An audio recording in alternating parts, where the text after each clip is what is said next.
This Sam Sermons of Ryan Cameron Uncensored right here on Magic 107.5, 97.5, the real sound of Atlanta. And when I get to sit down and have real conversations with what could be family at the end of the day, and he gonna learn real quick, I want to introduce you to BOA QG. How you doing, fam?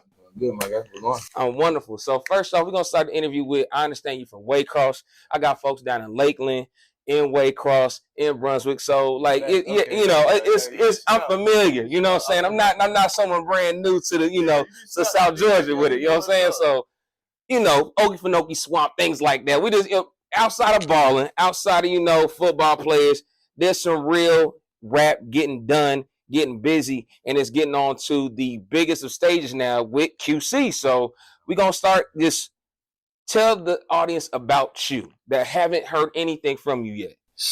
Man, I'm gonna say this. I make real dope music, and if you just listen to this shit, you gonna feel it.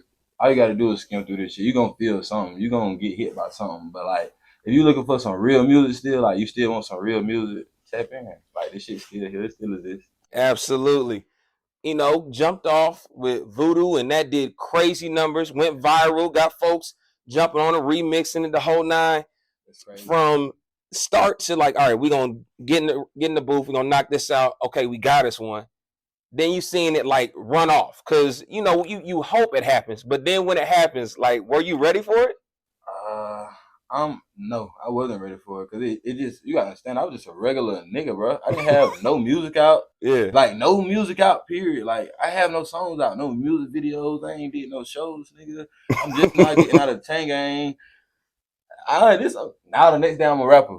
You feel me? Like, yeah. But I've been preparing myself for it, but I ain't know it was gonna jump this big. But I still got other celebrities asking me to get on the song. Like, I ain't even gonna speak on who, but it's so many folks like that just be hitting me up. Somebody just hit me up today. I'm like, damn, they still want to get on this bitch. I mean, that's when you got a bona fide hit though. Because because again, it came out in 22, correct? Yeah, so here we are 2 years later, and folks still like, hey, bro, I know you got some room on the record for me. I know you got it. Damn, let's drop the remix. I gotta do a remix with somebody. I'm like, at least put three artists on the record. Got to, man. The streets definitely need that one. But we also have the new record, Been Gone, which is, I'm not gonna lie to you. I heard it. I'm like, let me run it back again. Yeah, heard it again. Let me run it back again. Yeah. Like, it's one of those records. You just like, oh, you really talk on there, bro. Like, it's the real life that you're pulling from yours and putting it into the art is definitely coming through. Like, that's what is resonating right now. So for you going into the booth and just understanding, like, all right, just get home. This is starting to work now. Now I really got to put in the legwork to make this thing shake. So no cap. When I first got home, that shit was hard. Cause like, bro, I'm just like, all right, I missed the biggest summer of my life. Mm-hmm. You know what I'm saying? I got locked up seeing my child in Waycross. And then I get out, money ain't the same. You got to fight lawyer fees. You got to do all this stuff to make sure you ain't gone for a long time. So when I just got out, bro, I was just really like trying to build everything up the way I wanted to. But, bro, I'm a signed rapper. Now I'm back in my hometown and stuff like this. And I don't have to be down there. Of course I don't. You know what I'm saying? I got plenty of people connections where I wouldn't have to be in that position. But it's like my family here, like my kid here. You know what I'm saying? So I went through a lot of BS just being down there, and I had to just like say, you know what, F it, I gotta go again, because I can't do anything for them like that. So what made me start putting like this real life, because I couldn't, it was real hard. Like my team, as far as like with my sound, PMG, like they helped me as far as like we have crazy producers and engineers, and it's just the production, and it's just like they feel like you can't just always rap about murder, kill. Yeah, like you gotta really let them feel the stuff that you be venting to us about. They telling us all the stuff that you be snapping us about. You need to put that in that booth. You feel me? Yeah. And Been Gone was one of those songs when it's like everything I've been telling folks, like I'm gone. It's over with now. Like I don't help everybody. I don't gave away hundreds of thousands. I don't, like real life. Like not no over exaggeration in these numbers. Mm-hmm. This is real life. Real life. So it's like, it's to the point I was like, I'm focused on myself. And like people hitting your phone like, damn, where you been at? Right around this shit. I've been trying to get it. Say that I've been gone for a minute, yeah. I ain't hit your phone in a minute, yeah. I've been putting it on for the city. Like, I'm focused.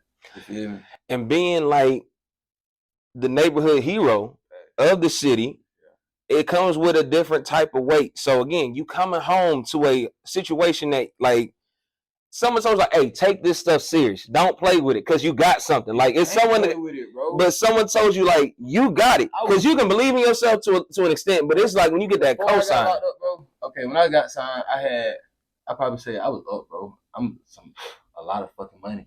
So it's just like for me, before I go to jail, walk around with a $50,000 in my pocket and being able to throw away $50,000 and now to the point where you ain't got nothing and all the people that you don't help, can't nobody help you do nothing.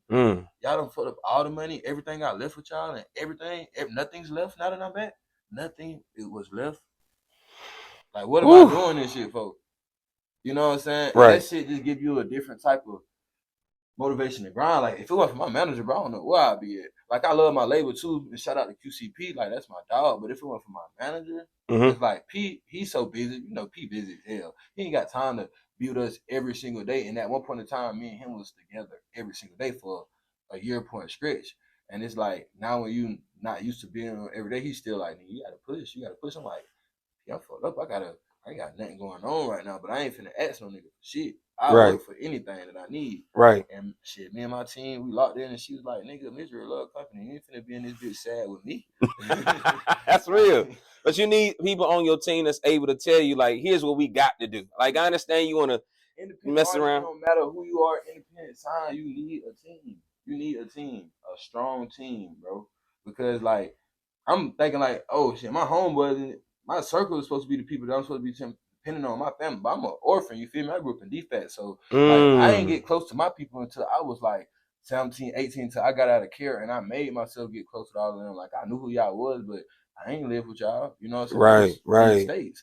So I made my whole family, since I was 18, made them get together, whether I was rich, poor, or not. I held my family together. So it's like, damn, who gonna hold me down? And it's like, I love my people to death, but when I tell you, bro, you need a fucking team as an artist because there's so much shit that you don't know. As an artist coming into the game, you're naked to this shit. You're dumbfounded to it. And the labels ain't gonna tell you. Something like, I put it this way, P told me some of the realest shit before I even signed. So I was just ready. You know what I'm saying? He told me some real shit. You know what I'm saying? It's one of the dirty industries you can ever get into. Absolutely. You have to watch down at everybody. So that's why you have to have your team and be locked in with your team because that's going to have your back and help you motivate. Bro, when we dropped Been Gone, it surprised me. And they was like, nigga, what you surprised for? Nigga, like, then you got 100,000 monthly listeners. Like, I'm like, cuz it's like, they'll see stuff in you that you won't see yourself and vice versa. It helps feed out that energy, bro. And it's like, I'm not, when people see me, they're like, damn, how you doing all this shit? And I be like, these niggas, I keep telling them how I'm doing it. Like, right. I'm not holding it a secret. I'm telling them how. But at the same time, that comes with the actually putting feet to pavement. Some people just like, I want another formula, but I want someone to do it for me. Yeah. Like you got to actually put the feet to pavement, go in the booth, got to, do the interviews. You got to run around the city, shake hands, kiss babies, the whole nine. You got to be ready to do it. Bruh. Bro, you sitting up here wishing for this and shit, but you ain't trying to see manifestation. With manifestation, bro, you got to dwell on that energy, manifest that energy, and work towards that manifestation. Definitely. That's how that is complete. People be like, bro, how you did it? We from Waycross. You done made $1 million? Yes, bitch. I told you I was gonna do this shit. I ain't know how I was gonna do it. I've been telling them from the beginning. I knew I was gonna be in this position. I just didn't know how and when. Motherfucker was telling me, bro, you finna get out of here and blow up. Like when I was a chain gang, I'm like, nigga, it's gonna take me like 2 years or something like that. Like I ain't got nothing. 8 months later. Yeah, it is. And I'm like, damn, manifestation is crazy. It's like once you come up with an idea in your head and you think like, what can I do to make this idea come to life? And you start putting pieces and pieces. I'm thinking I was doing was just, I felt like I was putting pieces out into the universe. And the universe put that pieces together for me because they knew what I really wanted. And you have to, like I said, you have to work towards that manifestation. I wasn't just wishing that I was going to be a rapper and not doing that. I was working on my sound every day. Like how my voice sound right now, it don't sound the same way as my singing voice. I had to find this voice. I had to practice make perfect every day, sounding like a choked chicken. My mama used to like, boy, shut the hell up. You can't sing. I'm like, damn, that's really where it comes from, though. Like, you got to have that person be like, you can't sing. Then you gotta come back and show them the proof is in the pudding. Now look, I'm singing on my records now. Look at me. Last time my mama told me I couldn't sing was probably when I was like, nigga, I was probably like 13.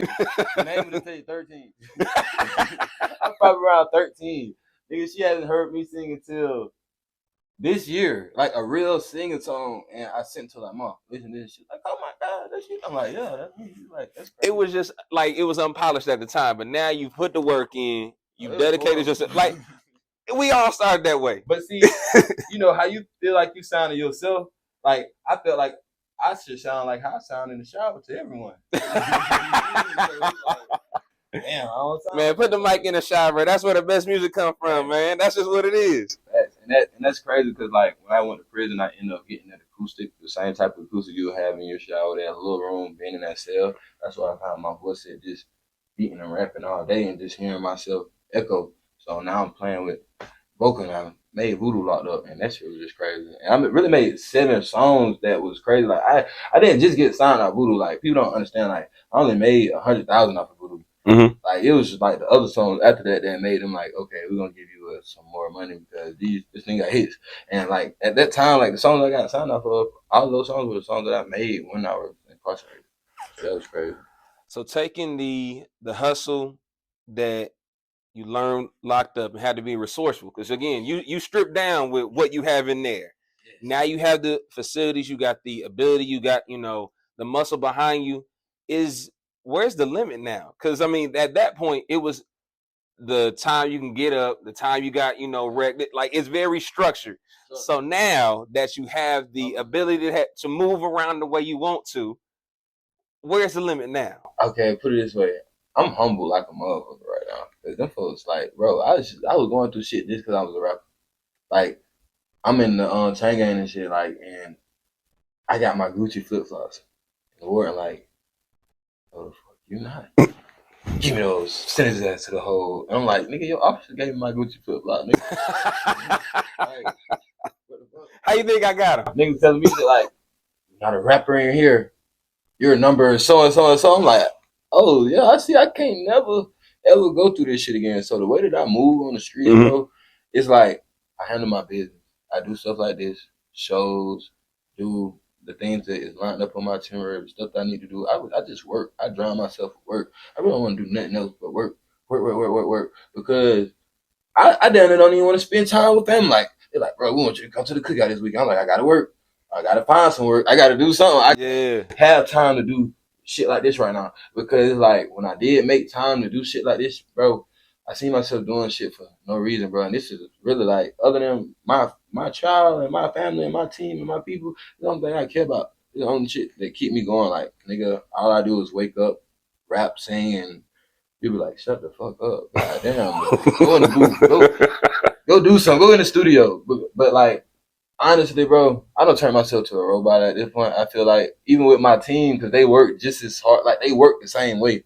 So like when other people come around, like my partners and stuff come around, like some of my people from back home, and they be like, I'm like, all right, come with me for a week or come with me for a couple of days. Niggas be like, I'm tired. Because they don't know this aspect of you now, because you had to evolve and grow. So and it's not the same person. Like people tell me all the time, bro, I'm glad you're not the person that you used to be. I am too. Like that shit was like the biggest thing changing, because like you lose all this shit if you don't change. This is true. I don't seen it happen. I don't seen this shit happen. It's like, damn. I don't seen a lot of niggas that I know fall, a lot of rappers fall that I personally know, like just by doing the same shit. You know what I'm saying? I can't be doing the same shit that I was doing when I dropped Voodoo. I can't come out in that same space no more. Right. You know what I'm saying? My money vibration changed. My tax bracket changed. I got to pay taxes now. You know what I'm saying? Like, yeah. I can't be out here acting like I'm not a taxpaying citizen. You know what I'm saying? I can't be out here tripping. Like I can't be doing that no more. You gotta focus, because if you fuck up, it fuck up so many more people. Fuck up so much emotion for so many more people that's connected with you with your emotion. As far as your team, as far as the people that need you. You know what I'm saying? So, that's real. Niggas goddamn better focus. Because you only getting older, bro. That's how I feel. I'm 25, bro. Yeah. I'm gonna be a 30 in 5 more years. Yeah. I want to be straight. I ain't trying to be around there be like, damn, man. Shit, I know I'm gonna get paid for that coming up. This and third. Hell no. I'm trying to be able to, hey, I got that shit. Hey, and whenever I need to do it, I can do what I need to do. You know what I'm saying? Because at the end of the day, I gotta break a generational curse. All my people fucked up. So it's like I'm the only one. So it's like, fuck, I gotta break the generational curse. And like my mama been telling me that shit forever. I just never understood. But now I really get the responsibility that comes behind that shit. And I know if I fuck up, a lot of people fucked up. And it's like ain't nobody got the chance to do it from my city or even in my family. So it's just like I gotta do this shit the right way, bro. You can't be tripping. Right. Like it's just too much on the line for niggas to be tripping, bro. I don't understand how niggas just keep going right back to back to back to back to back. Damn, you just got out, you right back. God damn, what you got a boyfriend? Obviously, my dad told me there's obviously something you like up in there, so where we don't want to be free no more. Yeah, like, and it's like I don't understand. Like, it ain't nothing in here that it's nothing to. Even when I be telling people about a story that was funny to me, I honestly click right back out. Like, yeah, that was funny, but it wasn't funny. Just I shouldn't even be able to tell you this story. Like, that shit, it wasn't nothing. No matter how you shape it up and form it, you know what I'm saying? And nothing cool about this shit. We ain't getting killed in here. Yeah. You need got boyfriends in here. Yeah, that's going on. Actual and factual. Yeah, it's inhumane. I don't see some crazy stuff, not just torture. And it's like, damn, I can't even speak on some of the stuff that you have to do in there. You know what I'm saying? Like, bro, like you could go to prison for 6 months and still have to stab somebody. It don't matter about you being a rapper. Right. Still got, hey, shit. I still gotta get, you know what I'm saying? Yeah. I still gotta, hey, handle that. Hey, do that. And I don't even want to be on this type of time. But I gotta be, because this is what I'm at. You can't be putting yourself in these situations. You can't be doing that shit. Niggas be tripping. I can't have my mama out here starving. Even if, you know what I'm saying? And mainly my child, I can't have my child out here starving. If I ain't here for her, ain't nobody else gonna be here for her. Speaking of that, like being a young dad, also making sure, because I know you working, but how are you making sure that she knows you still are very, very present? Because especially with, being a girl dad, you want to make sure you're there. Shit, sometimes, a lot of times, like, I'm surprised she ain't here right now. Like, I just need a break. Like I told you, so, but I be around her a lot. She be in the studio. She can, like, because we have like, thanks to my management, like, we have a dope setup. Like, we have an inbuilt studio in the house. So, it's like, I can work all day in the studio and get stuff done. Like, me and my manager, literally, we stay in the same place.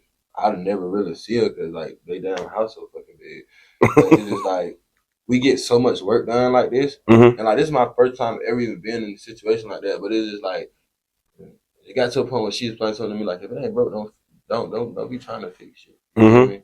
Making a lot of money doing what we doing. And I can't count. I get so much. You can't outwork me, nigga. My manager is like, all I gotta do is walk up 2 flights of stairs. I'll be at her room. I can go right there out of my room, walk to the studio. I want to play pool, watch movie theater, go play piano. We can call a guitarist right here, right now. We can do this shit from scratch. You can't outwork me.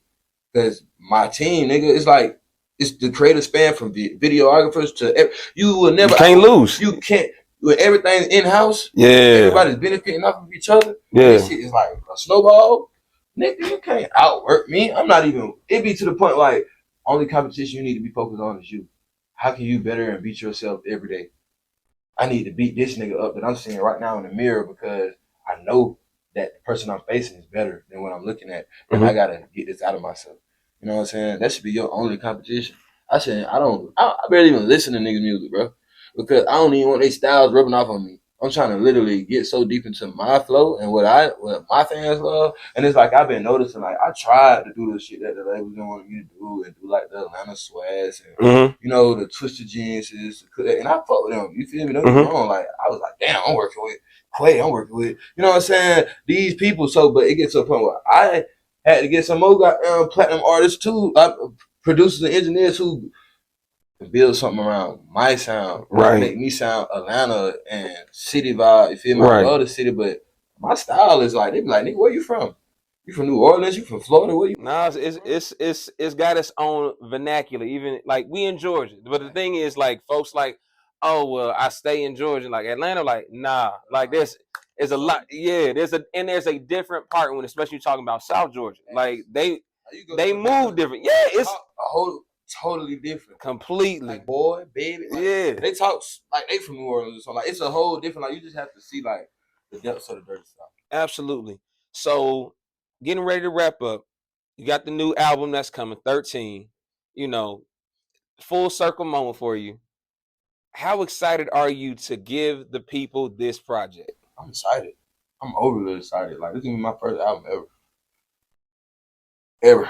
You know what I'm saying? So that's dope, man. And I get to do it lit. I ain't have to do it like when I was still beating on dresses and shit. Like, I actually made some of myself. I got fans who want this shit. So it's like, damn, nigga, I'm ready to get out of this shit. Like, damn, man, I've been here cooking for days. I'm ready to drop this shit out for y'all. Yeah. So it's like, I'm ready to give him this dope. He's like, bro, I fuck around and put out like a, I don't know why I did this shit, nigga. Fuck around and put out like a tape of 13 because I was mad because the label would let me drop it at the time. I was like, fuck y'all. You gonna put it out there? But I did. I named it 13, but in a different way. It used 13 different songs.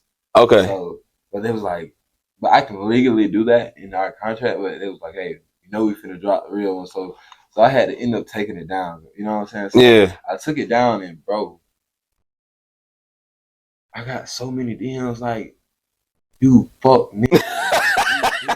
Nigga. I bought that shit. What? I'm like, you bought it. It was only up goddamn a week. And I was like, yo, nigga, that shit gone now. And I'm like, oh, bro, I got something for y'all or whatever. Like, it's on the way. I got something for y'all. Like, that's why I just released on the mixtape, Baby. And it's gonna be like I just did this probably like 2 or 3 weeks ago, but it was just something to give them until 13 came. Cause it's like they was like, oh no, this nigga, that's fucked up. Like, not the fan base already like, hey, so we outside, bruh. Yeah, like, bro, I'm literally like, I can't. I'm looking at because it's more than it's not like it's a lot of fans. Like they like, bro, what you on? Like they literally hitting me up like with pressure. Like I posted one of the fans and shit like that. The shit he said, cause this nigga like went some 30 on me. The nigga's like, you bitch ass nigga. You had me waiting for this shit. I downloaded this shit. You scary, insecure ass. Oh, wow. And I was like, insecure? Like, you insecure in your fucking craft. You gonna take the shit down when it's fire. And I'm like, nigga, I know it's fire. That's why I put it out. I'm like, man. Yo, so again, I can't even end the conversation without asking, like, so with social media having folks super accessible to you now, like, how are you managing this? Bro, I didn't even have social media before when I was getting signed, bro. Mm-hmm. Like when the labels were looking for me, I had to make a social media then because I found that labels were looking for me. Nigga, I only had Facebook. And that was just to text people in the city and shit. Yeah. I didn't have no social media, period. So now having fans and people just hitting me up, like this shit is crazy, bro. Because like I love the fans, but the trolls be the most funniest part. But they be fans too as well. Of course. But they just be like, the energy's misguided. I'm gonna screen record. I'm gonna piss this nigga off for screen recording today and get a viral moment or some shit like that. So it just be like, man, this shit is, I don't know, bro. It's wild, but I be like, damn, I be looking at these DMs. I be looking at these DMs. He's checking it, y'all. Don't troll. Like, come on, y'all. Like, the music's coming. All right, 13 is on the way. The album on the way. He gave y'all a taste. He apologized for taking it down. 15 songs plus now. Woo! 30 songs. 15 and 15. Also, it's a double situation. Because I just released Bailey Baby. Okay. So it's like the mixtape, then y'all get the album right after that. So it's like, hey, I got 30 songs now. But they don't even know. I can't even tell them how many songs I really got, because then they're going to be pissed. You in the lab. There's always something getting cooked up. And it's about a mixtape every 2 weeks being made. Woo! That shit's crazy. And we don't even be trying to do it. It be like by accident. We're like, damn, we made 4 songs this night. We made 3 songs this night. We did 1 this night. We did 3 this night. We literally, she'll tell you if she was right. She right here, but she'll let you know, bro, we literally work like fucking crackheads, bro. It's like we're addicted to this shit. It's something about it. Like, if we don't do it, nigga, I'm getting grumpy. Like, but that's when it's not just something you're doing, it's your passion. It's not just something just like, let's play around in the studio, hope something sticks to the wall. Like, no, like if you laboring into something, you're gonna want to keep doing that. So I commend you for that, because there's a lot of artists that get real comfortable after they put that first project out. I'm like, all right, we're gonna go tour a little bit, we're gonna do a few interviews. Tours, bro, like you gotta understand, that's another reason why I dropped for a year because like, man, I'm doing so many fucking shows, like, and I got social goddamn problems. I had social problems from me being like a real street nigga, like the shit that I was going through, and then having to be around all these damn people 24/7. Now I'm eating dinner with Baby and P them, and I'm at these places with stars, bro, and it's like, bro, this shit tiring as fuck. The adjustment to fame is like, especially when it happens and it seems overnight, because it was a gradual situation, but when it ramps up like that, bro. And then when I got off of those first 2 tours, like, okay, I got off of that tour, chilled for a little minute, went back on another tour, and then it's like, nigga, I'm not doing nothing else. Y'all done work me. I'm finna get comfortable, but never get comfortable. That shit is dead. That shit, being comfortable, I lost a lot. Because while you comfortable, you just playing around. While you got, if music your only income, comfortable. You got to get 7 different streams other than music of income before you think about getting comfortable. Because one thing about it, then you have a fan base. You're eating off of the consumer, the people who like what you're putting out, bro. So if you don't fucking feed them and keep them entertained and focus on them, your ass ain't gonna eat. Simple. You focus on the consumers, you're not gonna eat, bro. So it ain't no getting comfortable. But shit, while you getting comfortable, it's like, damn, I ain't heard from this nigga. You know what I'm saying? Now when you come around, it's like, nigga, I don't want to deal with you. So I wanted to deal with you when I wanted to deal with you. So now what's the incentive? You feel me? Yeah. Now, and it's like, now what's the incentive? It gets to that point, like, shit, you got to put this shit back in their face. Like, this is why you should follow me. But no, stay consistent. You won't have to do that. Got you. All right, so let them know how they can follow you. Let them know, like, you know, everything they can do to get tapped in, linked in, the whole nine. You can follow me everywhere at BOA QG. And if you go to Instagram, it's BOA_QG. But everywhere else, BOA QG, you can find me. You can find Bailey Baby right now. The mixtape is out everywhere. 13 will be coming in 2 weeks, exactly 14 days from this day. Woo! Be looking for that. And I'm telling y'all, man, this shit gonna be lit. So, man, tap in, man. Y'all gonna love this shit. South Georgia, got something to say. Shout out to Waycross. Shout out to the 912, the 229, the whole South Georgia. Y'all know what the fuck, man. Y'all know what it is.